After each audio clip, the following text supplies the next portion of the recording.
tomb, strewn with time's dead flowers, bereft with dead Oh. Hi there. What are you doing in my dryer? Did you come here to hear a story? Okay. Since you're the cutest little buddy, let's have a story. Here's a story called Pighead Lady. Pighead Lady is gardening again. She's just out there doing normal-headed, regular things.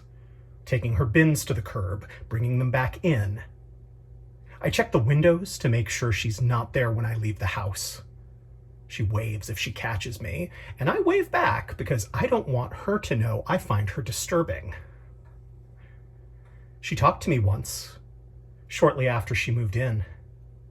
I couldn't quite understand her because she sounded sort of like a pig and sort of like a person. I could understand part of what she said. She said her name, but that wasn't the part that I understood. In some ways, I admire her. Out there, living her best life, eating her own vegetables grown right out of the ground, waving and all the while having a pig head instead of a person head. She doesn't even seem shy about it. I hate looking in the mirror. Pighead Lady is friendly to everyone, and they wave back. Even the children. Nobody stares. Maybe everyone else is just better at hiding their real face. Sometimes I spy on her. She lives alone. I've never even seen her have company, but she flirts with the mailman. The mailman, I should note, has a normal head. Everyone else around here has a normal head, except for George Jones, who lives around the block.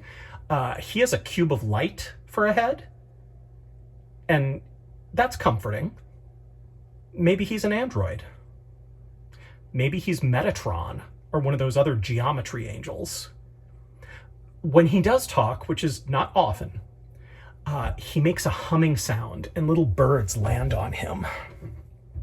Sorry, just gotta get a little more comfortable. You know, hanging here on my knees. The birds land on him. I don't understand what he's saying any of the time because I don't speak cube. The mailman comes up to the fence and chats with Pighead Lady. Sometimes she goes inside and he just stays there at her mailbox, moony-eyed, and she comes back with a bottle of water or a glass of lemonade for him. On Christmas Eve, she baked him cookies. I watched her bake them. She uses too much butter. I hate the mailman. He never flirts with me, even though we both have normal heads. Tomorrow is Pighead Lady's laundry day, and it's also a national holiday. That means the mailman won't come. So if he does, it means he's in love with her. Now, I can't hurt Pighead Lady for obvious reasons, but I can hurt the mailman. I'll tell him that she's out of town. Didn't she mention that? And then I'll invite him in for lemonade and fresh baked cookies with the right amount of butter. And we'll talk about having normal heads, not like Pighead Lady and not like George Jones. And then I'll try to kiss him, and if he resists, I'll kill him with a rolling pin or my best chef's knife. That's the only real way to hurt someone like Pighead Lady. Through the things she loves. Maybe, if I can hide my real face long enough, I can make her love me too. Did you like that story? Yeah. You want to hear another one? Okay, one more, and then I've got to put a new load in. Here is a scene in progress. It's not a final draft, so don't hold me to it. But this is going into, hopefully, the sequel to Better Living Through Alchemy, which was my novel that came out last year, and it just won the Small Spec Book Award for the fantasy category. So yeah, you boys out here doing it. Draining bottles and dating models, whatever your boy does. Okay, all right, one more story.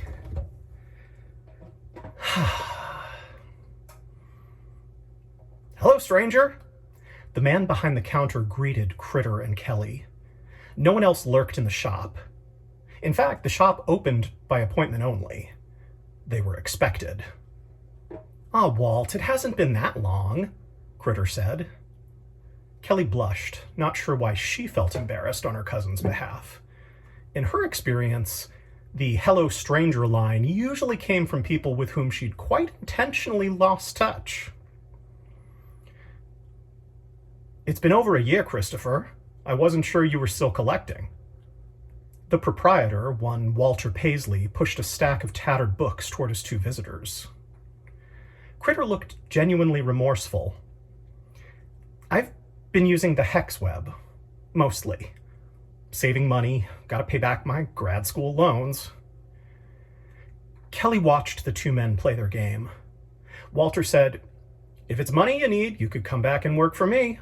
You make a hell of a clerk. I haven't bothered to hire anyone since you." He seemed to see Kelly for the first time since they walked in. "Oh, sorry, young lady. Welcome in. I'd blame my old eyes, but I'm really just an alta caca with no manners. Critter, you gonna introduce me to your lady friend?" "We've met, Mr. Paisley. I'm Kelly. Christopher's cousin? It's been a while." Walter made a pantomime toward his right temple, as though winding a key in a clockwork automaton. "Oh, sure. Hello, Kelly. How's your business? Don't tell me. You're an accountant." Kelly smiled. "Close. I'm a detective." "An eye for detail, that's what I remembered about you. Or is it a nose?" Did he know about her clear olfaction? She didn't tell anyone who didn't need to know. Maybe Critter let it slip. Walter Paisley smelled like old books and generic aftershave, but he also smelled like an honest old man. He smelled like friendliness, petrichor and graham crackers, and the woodcarver's workshop. "Long as I don't smell like a Werther's original," he said and smiled. "I like to think I'm hipper than that." So he could hear her thoughts. He won her over, and Kelly let her guard down. Critter needed attention. "Great, so both of you are psychic and I'm not, so just let me in on the conversation whenever." Kelly and Walter shared a knowing glance, which only served to make Critter more insecure. Walter slapped his hand on the glass countertop and said, "So, you said on the phone you're looking for texts on nomomancy. I went ahead and pulled what I have, and I figured I'd put some pneumomancy in there too.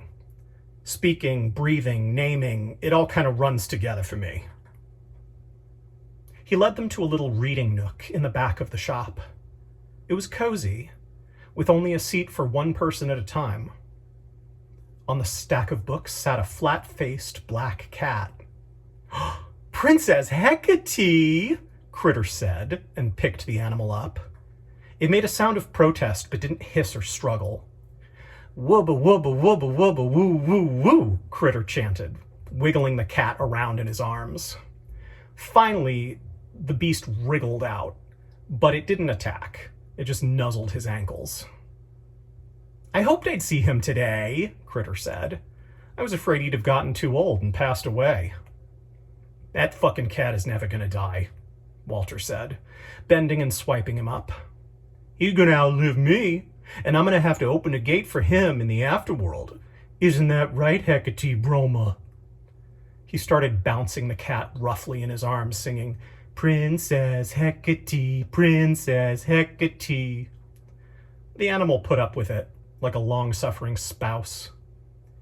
There was nothing in heaven or earth quite like an old bachelor and his cat. "I heard that," he said. "Sorry, I'll stop listening. I spend so much time alone after a while I forget to turn off the clairaudience. Turns into background noise. That happened to you with your clairolfaction?" Critter ignored the two psychics and took the seat, opening up the topmost volume.